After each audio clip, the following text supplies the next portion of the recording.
Est-ce que tu dois t'entraîner très dur? Est-ce que tu dois t'entraîner vraiment dur, très intense, très hard, à chaque fois que tu montes sur le tatami, pour devenir le très grand champion que tu souhaites devenir, ou pour devenir le meilleur performer en grappling, jiu-jitsu, MMA? Est-ce que c'est ça la voie? Bonjour, c'est Jean-Serge Mouloumba, le spécialiste de tes relations plus épanouies au quotidien. Alors que je suis ici à l'entraînement avec Tom qui essaie de me passer la garde, je voudrais aborder avec toi ce sujet sur l'intensité. Il y en a beaucoup qui pensent réellement que à chaque fois qu'ils vont à l'entraînement, si cet entraînement n'est pas dur, cet entraînement n'est pas intense, alors ils ont la sensation d'avoir perdu complètement leur temps et de ne s'être absolument pas entraînés. Est-ce réellement ce qui se passe? Est-ce vraiment ça la voie à suivre?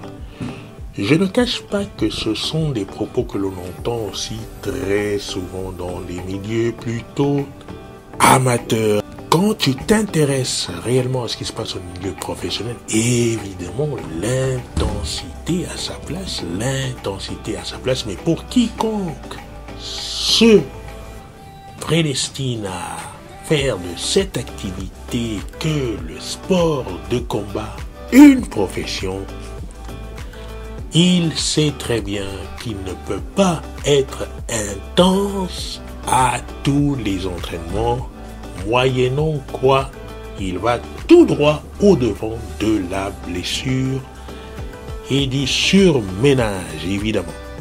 John Danaher, le grand spécialiste du grappling que nous connaissons tous, faisait mention de cet aspect des choses en disant dans un post qu'il encourageait les athlètes à adopter cette discipline d'entraînement quotidien autant que possible. C'était sa façon d'entrevoir les choses et il disait dans le même temps que l'athlète doit néanmoins moduler son intensité. Il ne peut pas s'entraîner à la fois tous les jours et aussi intensément tous les jours. Non. Il devrait moduler cette intensité et privilégier l'idée du volume. D'ailleurs, ceci me rappelle le triangle qui lui est d'ailleurs cher à John Danaher, à savoir celui de l'impossible, mentionnant les trois facteurs que sont l'intensité, la fréquence et le volume. Quand tu t'entraînes, tu ne peux pas avoir les trois à la fois de façon soutenable.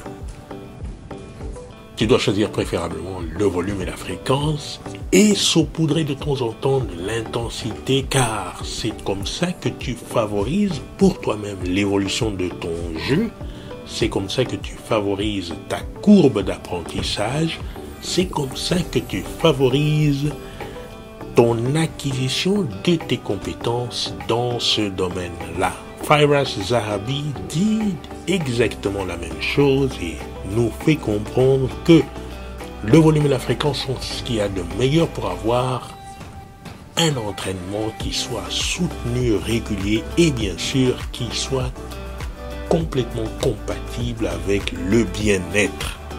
Donc, si tu veux performer, si tu veux simplement être très bon dans le domaine des sports de combat, ce n'est pas parce que tu es un amateur qu'il t'est interdit de penser les choses de façon professionnelle.